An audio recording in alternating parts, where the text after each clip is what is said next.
Sir, हम इस podcast में आपका फ्यूचर में विजन क्या है परिवहन विभाग को लेकर, अभी तक क्या नीतियां आपने अपनाई हैं, अभी क्या चल रहा है, आप टेक्नोलॉजी का किस तरीके से इस्तेमाल कर रहे हैं, उन सब चीज़ों पे बात करेंगे। सबसे पहले आपकी एजुकेशनल लाइफ के बारे में बात करेंगे कि आपका क्या क्या माइलस्टोन्स रहे, किस किस डिपार्टमेंट में आपने काम किया, उसके साथ साथ आपका परिवहन विभाग में किस तरह का अनुभव रहा है, आप किस तरीके से देखते हैं इस विभाग को।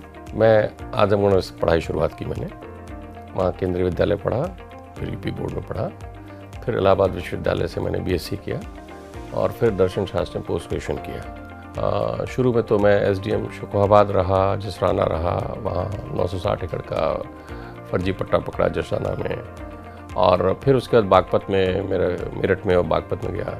वहाँ हिंदुस्तान में सबसे पहली बार पोलिंग बूथ के अंदर स्टैटिक वीडियो कैमरे का कॉन्सेप्ट लेके मैंने इंट्रोड्यूस किया। इलेक्शन कमीशन में गया, इलेक्शन कमीशन मेरे पेपर को एक्सेप्ट किया, उसको हमने वहाँ पे इन्फोर्स कराया और 120 जगह रिपोलिंग हुई थी। उसके बाद मुझे अपॉर्चुनिटी मिली, मैं भारत सरकार के कृषि मंत्री का ओएसडी दिल्ली में बन के गया और वहाँ से फिर परिवहन मंत्री का ओएसडी बन के गया और फिर दिल्ली विकास प्राधिकरण में 5 साल रहा, दिल्ली नगर निगम में 6.5 साल रहा, 1 साल एनडीएमसी में रहा, 1 साल ग्रेटर नोएडा अथॉरिटी में रहा और फिर गौतम बुद्ध नगर में कलेक्टर रहा 2017 से 2020 के बीच में, और उसके बाद उत्तर प्रदेश शासन में भी तब से हूँ। सर, परिवहन विभाग में आपका अनुभव अभी तक कैसा रहा है और आप आगे आने वाले 10 साल किस तरीके से होंगे, आप किस तरह का भविष्य आप उसका देख रहे हैं, और 3 या 4 अगर आप अभियान या योजनाओं के बारे में बता सकें जो आगे आने वाले कुछ महीनों में लॉन्च होंगी। मैं इसे one of the smartest departments के रूप में देखता हूँ, क्योंकि इसमें मैक्सिमम काम जो है पोर्टल्स पे होते हैं, जो भी इलेक्ट्रॉनिकली मैनेज डेटा है वही डिसेमिनेट होता है और ये बहुत अच्छी चीज़ है। इसलिए परिवहन विभाग एक बहुत स्मार्ट डिपार्टमेंट है और करीब 4.25 करोड़ इसमें गाड़ियां हैं, 3 करोड़ से अधिक लाइसेंसी हैं। सुबह घर से निकलते हैं तो परिवहन के डोमेन में होते हैं, शाम को घर से वापस आते हैं तो परिवहन के डोमेन से आते हैं। अब हमारे अधिकारियों को जो 75 जिलों में हैं उनको मॉनिटर करना, मैनेज करना, सब रूल के हिसाब से हो रहा है कि नहीं हो रहा है, उनका चालान यदि हुआ है तो चालान रियलाइज़ होना, और भी बहुत से चीज़ें हैं, लाइसेंस से लेके, रोड सेफ्टी से लेके, इन्फोर्समेंट से लेके। तो ये बड़ा चैलेंजिंग डिपार्टमेंट है और मॉडर्न डिपार्टमेंट है, इसलिए मैं इसको एक आधुनिक मॉडर्न डिपार्टमेंट के रूप में देखता हूँ जो जनता की ज़िंदगी में व्यापक स्तर पे परमिनेट करता है। सर, आपने बोला स्मार्ट डिपार्टमेंट, तो आप कुछ स्मार्ट इनिशिएटिव्स के बारे में अगर बता पाएँ। फॉर एग्जांपल सोशल मीडिया बहुत एक्टिव लास्ट कुछ महीनों से हुआ है, या चैट बॉट एक नया आ गया है जिसमें आर्टिफिशियल इंटेलिजेंस का भी यूज़ हो रहा है, तो इसके पीछे रीज़न क्या था और किस तरह की नई टेक्नोलॉजी को अब आप यूज़ करेंगे आगे आने वाले समय में? देखिए, टेक्नोलॉजी बहुत अधिक आगे आ गई है और टेक्नोलॉजिकल एक्सप्रेशन जो है अलग अलग तरीके से हो रहा है। अब प्रश्न उठता है कि ये टेक्नोलॉजी केवल एक माध्यम है, और ये माध्यम किसके लिए है? जनता के लिए है। तो जनता में अगर यूपी के लोगों को देखें तो अलग अलग लेयर्स हैं। अब मोटरसाइकिल वाहन चालक तो जो है गांव का भी है, तो इस टेक्नोलॉजी के स्वरूप को उस वाहन चालक तक पहुंचा देना जिससे कि वो कंप्लायंस करे, वो बड़ा महत्वपूर्ण है। हाल के दिनों में अब प्रिंट और इलेक्ट्रॉनिक की जगह टेक्नोलॉजी का ये स्वरूप जो लेटेस्ट आया है वो बहुत व्यापक है। तो हम लोग का ये उद्देश्य है कि किस तरह से उसको सिंप्लीफाई किया जाए और लोगों के पास है। फॉर इंस्टेंस सोशल मीडिया आ गया है, अब जनता घर बैठे रहती है और वो चाहती है कि सारा कुछ उसको सोल्यूशन मिले, तो हम चाहते हैं उसके बीच में जाएं। क्योंकि एक बात आप रियलाइज़ करेंगी कि टेक्नोलॉजी तो आ गई, लेकिन हमारा पोर्टल फॉर इंस्टेंस केवल अंग्रेजी में है। तो मैंने भारत सरकार से रिक्वेस्ट किया कि जब 95% लोग जो है हिंदी जानते हैं उत्तर प्रदेश में और पोर्टल अंग्रेजी में है, तो कैसे जाएंगे उस पर, कैसे जो है फेसलेस का और बाकी सब एक्टिविटीज़ करेंगे। तो एज अ रिजल्ट एक गैप है, गैप जो है लोगों की एक्सपेक्टेशन में और हम जो सुविधा दे रहे हैं उसमें, दोनों के बीच में गैप है। उस गैप को कैसे दूर किया जाए, तो एक माध्यम टेक्नोलॉजी भी है। तो जैसे चैटबॉट है, अब 24/7 ऑपरेट कर रहा है, तो बेसिक क्वेरीज यदि ये गैप बना रहेगा तो लोग जो है फिर उनको एक्सप्लॉयटेशन होगा, लोगों से पूछेंगे, जिनसे पूछेंगे वो उनको एक्सप्लॉयट करेंगे, there is a cost to it. इसलिए हम चाहते हैं कि सारी सूचनाएं उनको घर से ही हो जाएं, सारी सुविधाएं घर पे ही रहें, या मिनिमम उनका इंटरेक्शन हो, जिससे कि उनका किसी तरह का एक्सप्लॉयटेशन ना होने पाए। तो चैटबॉट उसी का कॉन्सेप्ट है और उसके साथ साथ हमने जैसे पीओएस मशीन के लिए प्रबंध कर दिया है। अब जब भी चालान होगा तो कैश देने की जगह पीओएस मशीन में आपने कार्ड के थ्रू दीजिए। सर पीओएस मशीन को थोड़ा एक्सप्लेन करेंगे कि लोग इसका इस्तेमाल कैसे कर सकते हैं? अब विभाग में सामान्यतः जिलों में 2 तरह के पद है। एडमिनिस्ट्रेशन का पद है जहाँ वेरियस लाइसेंस से रिलेटेड इश्यूज होते हैं, परमिट से रिलेटेड इश्यूज होते हैं, और उसके बाद इन्फोर्समेंट का इशू है जहाँ सड़क पे चालान वगैरह होता है। तो एक चीज़ देखने में आई कि लोग जो है कैश पैसा देना नहीं चाहते और हमारे अधिकारी लेना भी नहीं चाहते क्योंकि समय समय पे आरोप भी लगते हैं। तो आजकल सिस्टम है, लोगों के पास कार्ड है, यूपीआई है और बाकी सारी चीज़ें हैं, डेबिट एंड क्रेडिट कार्ड वगैरह है। तो हमने एसबीआई से रिक्वेस्ट किया, एसबीआई ने एग्री किया और 400 पीओएस मशीन उन्होंने दे रखा है। अब हमारे ऑफिसर्स का ट्रायल चल रहा है और इसी हफ्ते से लागू हो जाएगा। तो पूरे प्रदेश में हमारे ऑफिसर्स में भी और बाहर जो एनफोर्समेंट ऑफिसर उनके पास भी पीओएस मशीन रहेगी। तो जो भी चालान वगैरह हुआ या जो भी पेमेंट की आवश्यकता हुई वो अपने कार्ड से लोग पेमेंट कर देंगे और ये स्मूथ ट्रांजैक्शन हो जाएगा। सर कॉमन सर्विस सेंटर्स में क्या योजना है? कैसे कॉमन सर्विस सेंटर्स के थ्रू जनता के लिए हम चीज़ें आसान बना सकते हैं? देखिए, मैंने आपसे 2 बातें कही। एक तो पोर्टल अंग्रेजी में है, लोग उसका उपयोग नहीं कर पा रहे हैं। दूसरा, जब कार्यालय के बाहर जाते हैं तो उनका एक्सप्लॉयटेशन होता है। तो हम चाहते हैं कि कैसे परिवहन विभाग जनता के बीच में पहुँचे। माननीय मुख्यमंत्री जी भी हमारे यही चाहते हैं कि कैसे जो है प्रो पब्लिक डिपार्टमेंट बने। तो ऐसी स्थिति में ये आवश्यक हो गया तो हम लोगों ने एक स्ट्रेटजी बनाई। एक तो कॉमन सर्विस सेंटर्स, पूरे प्रदेश में 1.5 लाख कॉमन सर्विस सेंटर्स हैं। पहले भी करते थे, ई डिस्ट्रिक्ट का पोर्टल था लेकिन वो यूज़ नहीं हो पाता था। केवल 6 साल में केवल 637 ट्रांजैक्शंस हुए थे। उनका दूसरा पोर्टल है जो सीएससी का पोर्टल है, उससे 30 रुपये पर ट्रांजैक्शन पर केस, 30 रुपये में ये कार्य हो जाएगा। और ये गांव-गांव है। तो हमने रिक्वेस्ट किया तो गवर्नमेंट ऑफ यूपी ने, अपनी शासन ने उसकी अप्रूवल उसका दे दिया। अब सीएससी एनआईसी से बातचीत कर रही है और वो टाई अप हो जाएगा मुझे लगता है कि 1 हफ्ते के अंदर। तो वाहन और सारथी दोनों के ट्रांजैक्शंस सीएससी में के द्वारा भी होने लगेंगे। तो लोग अपने घर के बगल में जो सीएससी है वहाँ से भी कार्य को करा सकते हैं। तो ये सहूलियत मिलेगी। तो इससे उनको ऑफिस में आने की आवश्यकता नहीं होगी और जो शिकायतें हैं उनमें कमी आ जाएगी। सर पहली बार करीब पिछले 15 सालों में परिवहन विभाग प्रदेश स्तर के राजस्व विभागों में प्रथम स्थान पर रहा। इसके पीछे क्या नीति रही, क्या सोच रही और इसको आगे आने वाले वर्षों में किस तरीके से बनाया जा सकता है? देखिए, इस बात पे मैं कन्विंस हूँ कि हमारे ऑफिसर्स बड़ा अच्छा काम फील्ड में कर रहे हैं और ये इसका ही एक्सप्रेशन है। और चूँकि सारा कुछ टेक्नोलॉजी बेस्ड है तो हमारी कोशिश है कि टेक्नोलॉजी को कैसे उनके कार्य पद्धति में भी लाया जाए। इसलिए हम ये कोशिश कर रहे हैं कि मॉडर्न सिस्टम में डेटा एनालिटिक्स का रोल आ गया है। और चूँकि मैंने आपको बताया कि लाखों करोड़ों ट्रांजैक्शंस हो रहे हैं, ऑफिसर्स इन द फील्ड कैसे उसको सही इनपुट मिले जिसपे कि वो फील्ड में एक्सरसाइज कर सकें अपनी पावर को और उसको सही तरीके से इम्प्लीमेंट कर सकें। इसलिए हेडक्वार्टर स्तर पे हम डेटा एनालिटिक्स के लिए गवर्नमेंट से रिक्वेस्ट किए हैं। गवर्नमेंट ने इस बार बजट में उसको अप्रूव करते हुए 10 करोड़ रुपए एलोकेट किया है।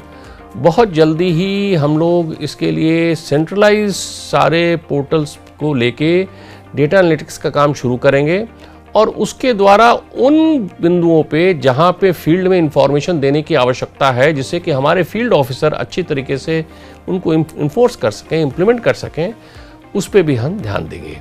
और ये हमारी फ्यूचर स्ट्रैटेजी है जिससे परिवहन जो नोडल डिपार्टमेंट है वो police, health, PWD, road owning agencies सबसे कोऑर्डिनेट करके सबको इस तरह का सहयोग करे, सबके पोर्टल का रीड ओनली डेटा ले, उसको एनालाइज करे और फील्ड लेवल पे दे। एक दूसरा, रेवेन्यू में इस तरह के इन्फॉर्मेशन हम लोगों ने अपने ऑफिसर्स को दिया, उन लोगों ने उसको इम्प्लीमेंट किया और इम्प्लीमेंट करने में फॉर इंस्टेंस छोटी छोटी चीज़ें, अभी एक वीडियो बना के सारे जिले के अधिकारी जो है डाल रहे हैं कि बड़े 50 डिफ़ॉल्टर्स कौन हैं। तो निश्चित रूप से लोगों का दायित्व है, जो गवर्नमेंट के टैक्स हैं, गवर्नमेंट का रेवेन्यू है, वो समय के अनुसार देना चाहिए। हम लोगों ने एक सोशल मीडिया चैनल क्रिएट किया है।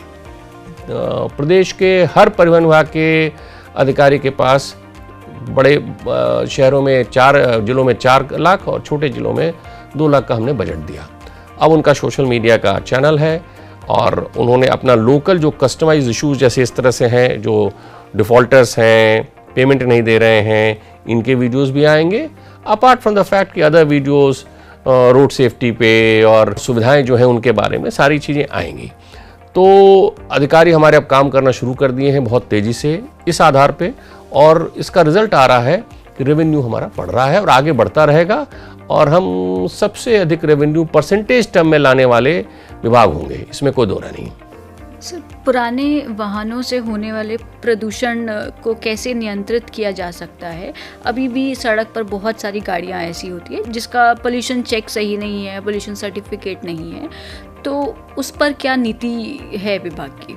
इसमें CEQM जो है काफ़ी चिंतित है, जो एयर मॉनिटरिंग के लिए कमीशन है दिल्ली में, और हाल ही में उन्होंने निर्णय लिया है और निर्देश दिया है कि शुरू में 2 जिलों गौतम बुद्ध नगर और गाज़ियाबाद में जो गाड़ियाँ डीजल की 10 साल पुरानी हैं और पेट्रोल की 15 साल पुरानी हैं, तो पेट्रोल पंप पे कैमरे लगा दी जाएं और इन कैमरों से डिटेक्ट हो और उनको उन पुरानी गाड़ियों को फ्यूल न दिया जाए।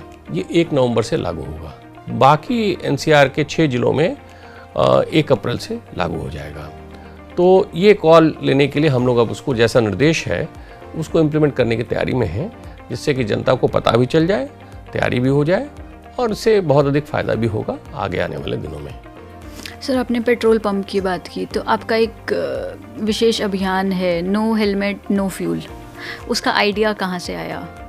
जब मैं जिलाधिकारी था तो 2019 में हमने गौतम बुद्ध नगर में इसको लॉन्च किया था। तब से इसको दिमाग में था क्योंकि उस समय बड़ा सक्सेसफुल लॉन्च हुआ था, और अब जब ये कार्यभार मिला तो ऐसे में प्रदेश स्तर पे हम लोगों ने इस पे विचार किया और इसको लॉन्च किया। और मैं धन्यवाद करता हूँ अपने मुख्य सचिव का कि उन्होंने तत्काल पूरे प्रदेश में एक आदेश निर्गत कर दिया कि जितने भी सरकारी और अर्ध सरकारी स्कूल हैं, कॉलेजेस हैं, इंस्टीट्यूशंस हैं, वहाँ पे बिना हेलमेट के यदि कोई आता है या बिना सीट बेल्ट के आता है तो उसको 1 दिन फिर जो है छुट्टी लेनी पड़ेगी। तो ये अपने आप में एक यूनिक है। और फिर उन्होंने कैबिनेट सेक्रेटरी साहब को भी एक चिट्ठी लिखी कि भारत सरकार के ऑफिस में इस तरह के चीज़ें लागू हों, तो ये प्रदेश शासन की संवेदनशीलता को शो करता है।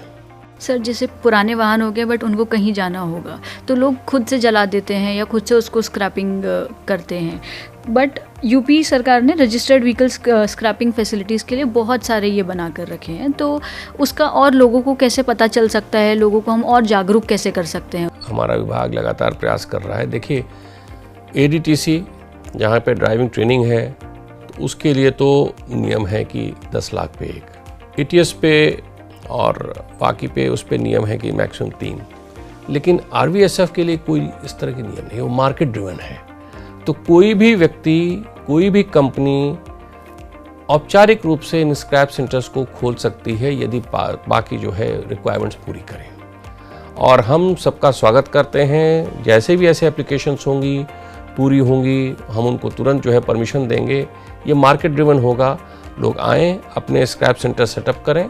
इस तरह के औपचारिक स्क्रैप सेंटर्स जब आएंगे तो उसका लाभ होगा। हम सबसे कहेंगे कि आप सब लोग अप्लाई करिए जो करना चाहते हैं, जो कैपेबल हैं, और जो भी सही होगा उसको विभाग जल्दी जल्दी परमिशन देगा।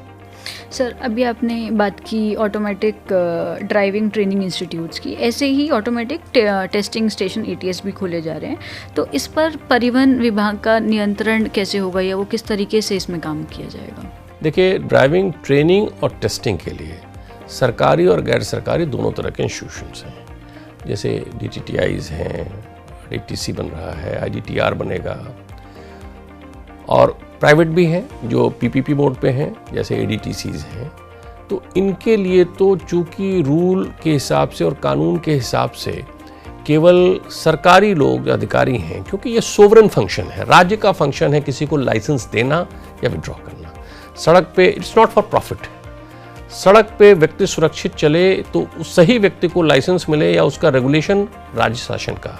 इसलिए अधिकारी वर्ग जो है, चाहे वो ARTO हो, RTO हो या RI हो, उनको अधिकार है, वो उस पर कंट्रोल करेंगे। सुपरवाइजरी, वो पुराना समझ जाएगा, रेगुलेटरी नहीं, सुपरवाइजरी करेंगे और देखेंगे संचालन सही तरीके से हो रहा है, लाइसेंस सही तरीके से मिल रहा है और लाइसेंस वही देंगे।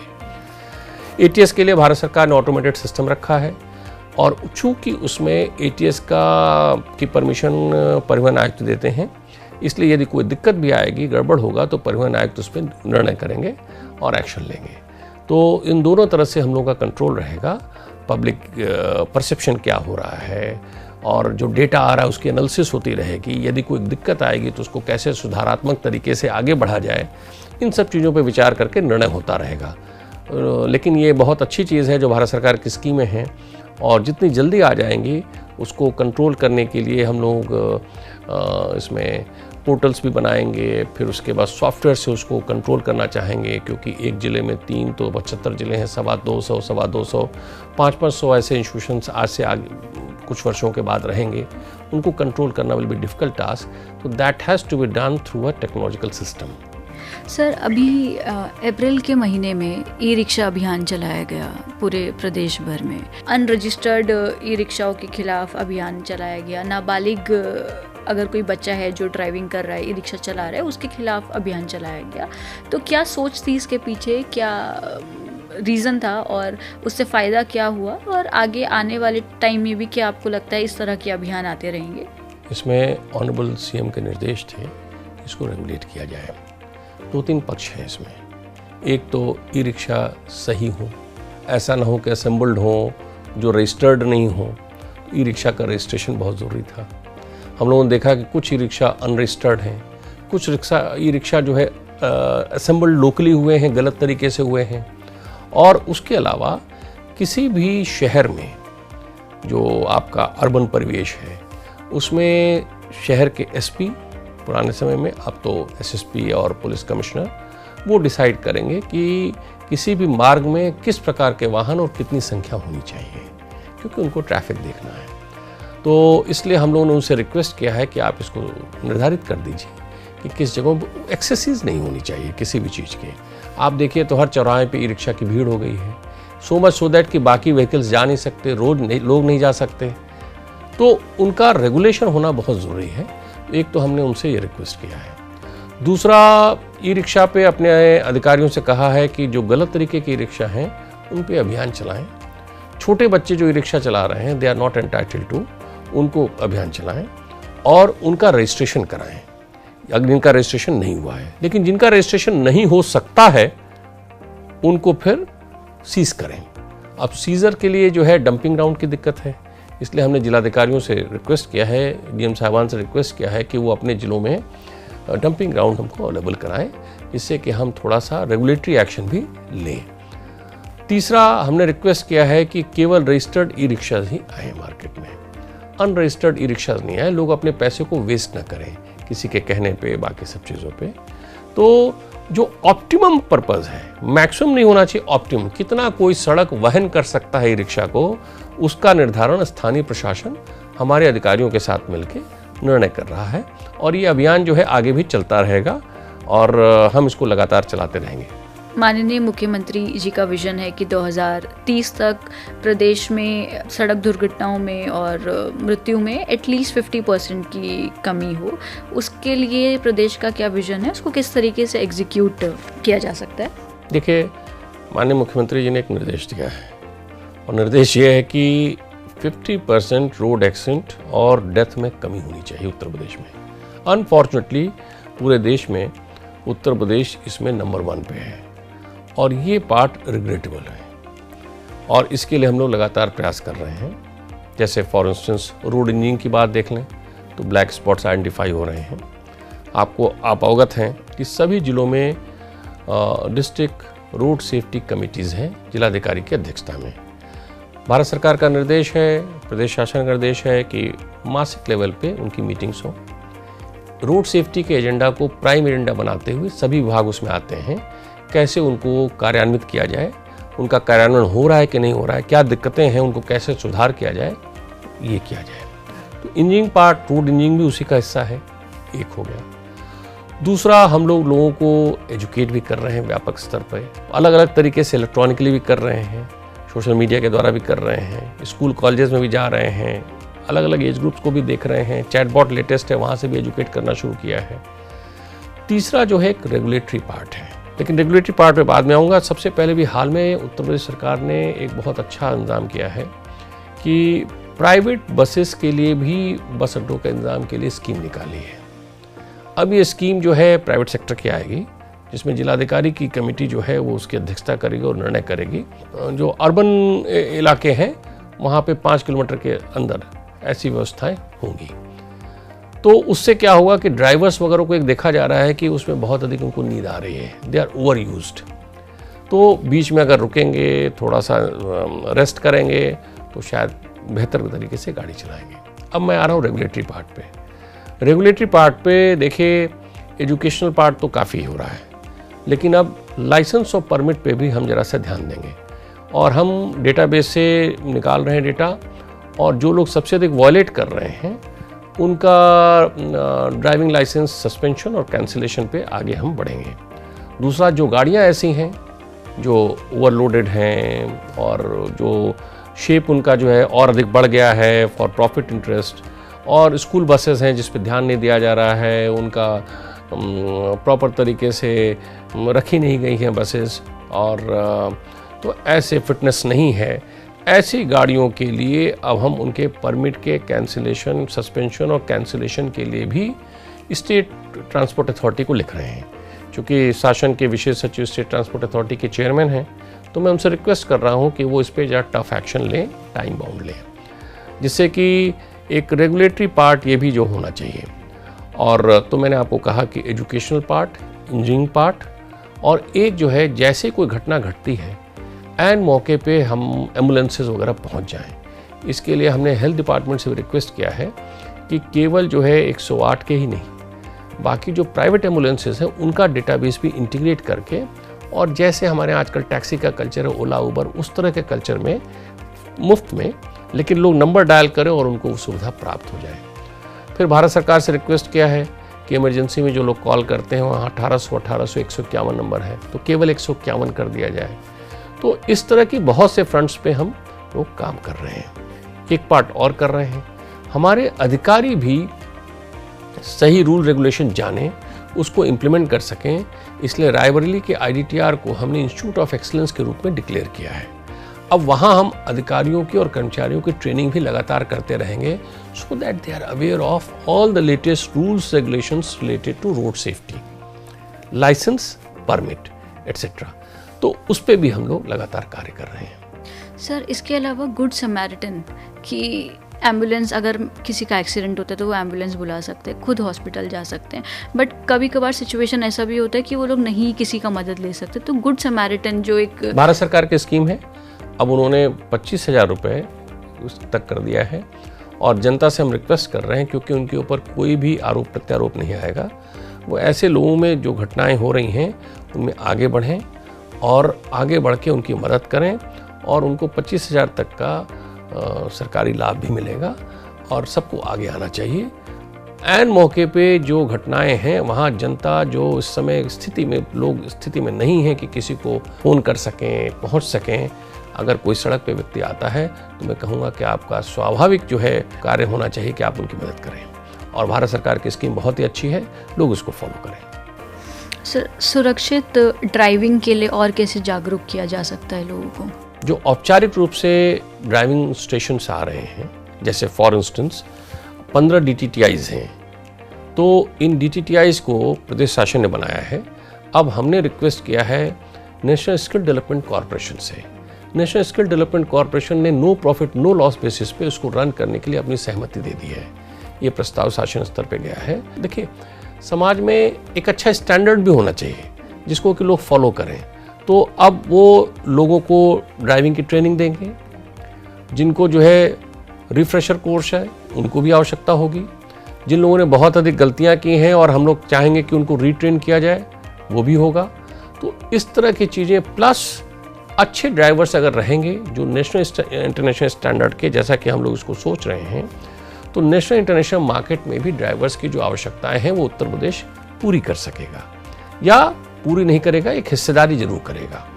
तो ऐसे में इस तरह का प्रयास भी हम लोग कर रहे हैं कि अच्छे ड्राइविंग इंस्टीट्यूट्स बने, और जो सरकारी ड्राइविंग इंस्टीट्यूट हैं अगर वो अच्छे लोग चलाएं तो निश्चित रूप से उसका जनता को लाभ मिलेगा। Time to time various courses, refresher courses, इन सब चीज़ों की भी आवश्यकता पड़ेगी। एक और चीज़ कर रहे हैं, देखिए इस बात पे आप एक्सेप्ट करेंगे कि हर चीज़ की compounding is not a solution. और ऐसे में फॉर इंस्टेंस ई चालान हो रहा है, चालान बहुत अधिक हो रहा है, लेकिन एक्चुअली हम उसको रियलाइज़ नहीं कर पा रहे हैं, 5 to 10% ही है। अब हम कोशिश कर रहे हैं कि कैसे ई चालान को रियलाइज़ किया जाए। तो मैंने कहा कि अभी लेटेस्ट जो है चैटबॉट, वहाँ पे फैसिलिटी है, आप वहाँ से जाके भारत सरकार के पोर्टल पे जाके अपने चालान को ई चालान पोर्टल पे जाके चालान पेमेंट कर सकते हैं। उसके साथ साथ हमने एक रिक्वेस्ट की है जो SBI और HDFC आगे बढ़ा रहे हैं कि BBPS सिस्टम अगर आ जाए, भारत बिल पेमेंट सिस्टम, तो अगर वो सिस्टम जो है उसके लिए प्रपोजल भेजा हुआ है, अंडर कंसिडरेशन है, वो आ जाएगा तो आप लोग भारत बिल पेमेंट सिस्टम से अपना ई चालान पेमेंट कर सकेंगे। थोड़ा सा उसमें यह है कि जो ITMS में जो इंटीग्रेटेड ट्रैफिक मैनेजमेंट सिस्टम में चालान होता है, तो उनसे और हमारा आपस में वार्ता होना है। इसके लिए हम लोग जो है चाहते हैं कि वो रीड ओनली का ही हमें दे दें। अब वो जो है चालान पुलिस के पास जाता है, पुलिस चालान जो करती है 7 दिन के अंदर उसको कोर्ट में देना पड़ता है। जो परिवहन विभाग के अधिकारी चालान करते हैं उनको 3 महीने मिलता है। जो कोर्ट में केसेस चले जाते हैं वो अलग तरीके से, फिर जो लंबित समय डील होते हैं उनका प्रोसीजर अलग है। तो इस सब में एक यूनिफॉर्मिटी आ जाए, इस बात को हमने भारत सरकार से भी रखा है, अपने यहाँ भी प्रयास कर रहे हैं। लेकिन चालान सिस्टम को भी हम लोग अधिक जोर देंगे, प्लस लाइसेंस के सस्पेंशन और कैंसिलेशन पे भी जोर देंगे। तो 2 एस्पेक्ट हो गया, अच्छी तरह से एजुकेट करना, लगातार उनको बताए रखना कि अच्छी ड्राइविंग क्या होती है, लेकिन जो लोग वायलेट करें उनके अगेंस्ट रेगुलेटरी एक्शन लेना भी, ये 2 प्रोन डिपार्टमेंट का अप्रोच होगा। सर, जनता विभाग तक कैसे पहुंच सकती है, वो अपनी बात कैसे रख सकती है? जनता की समस्याओं का हल करना विभाग का सबसे महत्वपूर्ण उद्देश्य होता है। मैंने आपको भी चर्चा किया था कम्युनिकेशन गैप का। तो अब जैसे टेक्नोलॉजी के थ्रू हमने सोशल मीडिया का प्लेटफॉर्म क्रिएट किया है, बहुत सी सूचनाएं जनता को वैसे ही पहुंच रही हैं। अब चैटबॉट के बाद द्वारा जनता 24/7 अपने घर बैठे बहुत सी समस्याओं का हल कर सकती है, इंक्लूडिंग अगर फेसलेस सर्विसेज पे जो हमारी 45 सुविधाएं उपलब्ध हैं, उन सुविधाओं में से बहुत सी सुविधा जो घर बैठे हो सकती है उसका लाभ उठा सकती है। इसके अलावा हमारे पास ग्रीवांस रिड्रेसल सिस्टम है, पब्लिक टेलीफोन करती है, उसको आधार बना के हम उसकी स्टडी कर रहे हैं डेटा को। उस डेटा के आधार पे जो हमारे पोर्टल्स में डेटा हैं उस पे हम जा रहे हैं और उनको हल करने की कोशिश कर रहे हैं। जैसे फॉर इंस्टेंस आपको एग्जांपल दूं, RC का प्रकरण आता था, ये कहा जाता था कि RC जो है नियमानुसार 7 दिन के अंदर मिल जाना चाहिए, लेकिन बहुत जगह महीनों से RC नहीं मिल रही है। जब जनता ने पैसा दे दिया तो डीलर को RC दे देना चाहिए। अब हमने पोर्टल से उसको लिफ्ट किया है डेटा। पहले 50 लोगों को हमने इसमें शोकॉज नोटिस दिया, 14 दिन का समय दिया, लेकिन 28-30 दिन बाद देखा कि जो बड़े डिफॉल्टर्स थे उसमें 5 लोगों को सस्पेंड कर दिया। आगे भी हम यही प्रक्रिया अपनाएंगे, uniformly without any discrimination, going only by the data. तो अब एक ही डिमांड है विभाग की कि 7 दिन का मतलब 7 दिन। जनता ने जो आपको पैसा दे दिया है गाड़ी का, तो आप उसकी RC दे दीजिए, फिर गलत पेपर्स आप मत दीजिए, बाकी चीजें मत करिए। इस तरह से जो और इस तरह के कमिटमेंट्स हैं उसको हम टाइमली इंश्योर करेंगे। अब हम विभाग में हमने क्या किया है कि जितने वाहन और सारथी पे इंपॉर्टेंट डेटाबेस हैं उनको एनालाइज करते हैं, विभाग के सारे अधिकारियों को देते हैं। सभी अधिकारियों को इस वर्ष लैपटॉप दे दिया गया है, वो अपने लैपटॉप पे काम कर रहे हैं और उनसे कहा गया है कि इन पोर्टल्स पे आने वाली जितनी भी समस्याएं हैं, ये रही उनकी संख्या, ये रहा उनके डिटेल्स, और आप इसमें लग जाइए। हमारे सारे अधिकारी उसमें लगे हैं। बहुत जल्दी एक ये प्रैक्टिस हो जाएगी और हमारे अधिकारी नॉन टेक्नोलॉजिकल रजीम से टेक्नोलॉजिकल रजीम में आ जाएंगे, ऐसा मुझे लगता है।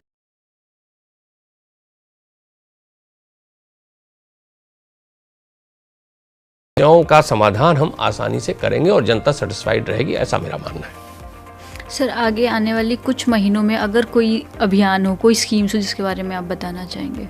देखिए, हम हर पार्ट पे जाना चाहते हैं। लाइसेंसिंग पार्ट पे मैंने आपको कहा कि CSC का अभियान बहुत आगे से ले जाना है, 1 आध हफ्ते 10 दिन के अंदर स्टार्ट हो जाएगा। चैटबॉट का सिस्टम हो गया, इसको हम लॉजिकल एंड पे ले जाएंगे। अभियान जो है नो हेलमेट नो पेट्रोल का चलाया था एनफोर्समेंट पार्ट पे, ई रिक्शा पार्ट पे। फिर 1 तारीख से लेके 15 तारीख तक एक नया अभियान चल रहा है। जो पर्सनल गाड़ियाँ कॉमर्शियल यूज़ हो रही हैं बिना उनको कॉमर्शियल ट्रांसफॉर्म कराए हुए, रजिस्ट्रेशन कराए हुए, उनके अगेंस्ट अभियान चलने जा रहा है। तो अब हमारे एनफोर्समेंट के ऑफिसर्स लगातार अभियान को चलाएंगे और उनको कंसोलिडेट करेंगे। उसी तरह से रेवेन्यू के लिए लगातार अभियान चलेगा। हम चाहेंगे कि साल भर हम रेवेन्यू जो है गवर्नमेंट का वो गवर्नमेंट के पास आता रहे। उसी तरह से रोड सेफ्टी में हम लगातार अभियान चलाने जा रहे हैं, लगातार चल रहा है, नए नए तरीके जो है आ रहे हैं। तो हम चाहेंगे कि विभाग का जो कोर फंक्शन है वो प्रोफेशनली और टेक्नोलॉजी के मदद से लगातार चलता रहे और उसमें 2 ही चीज़ रहे, एक शासन के ओरिएंटेशन, शासन की प्राथमिकताएं, और दूसरा प्रो पब्लिक। इन 2 तरह से हम चाहेंगे कि विभाग आगे बढ़े। सर, कोई क्लोजिंग लाइन आप देना चाहेंगे विभाग के लिए? विभाग के अधिकारी और कर्मचारी बहुत मेहनत से कार्य कर रहे हैं। एक नए इकोसिस्टम को हम लोग क्रिएट करने की कोशिश कर रहे हैं। अब मुझे पूरा विश्वास है कि वो और आगे से प्रोफेशनली करें। तो मैंने कहा उनसे 2 ही बातें हैं, पूरे परिश्रम के साथ, मेहनत के साथ टेक्नोलॉजी का उपयोग करें, जैसा शासन कह रही है, ऑनरेबल सीएम कह रहे हैं उसके हिसाब से, और प्रो पब्लिक कार्य करें। आम जनता में last man in the street, उसकी भी समस्याओं का हल होना चाहिए यदि परिवहन के इशूज़ हैं। तो इसको हमेशा ध्यान में रखें और उनके प्रति कर्टियस रहें और उनकी समस्याएं हर तरह से समाधान करने की कोशिश करें with in the legal regime. और यही परिवहन विभाग का मोटो भी है सर? होना चाहिए जी।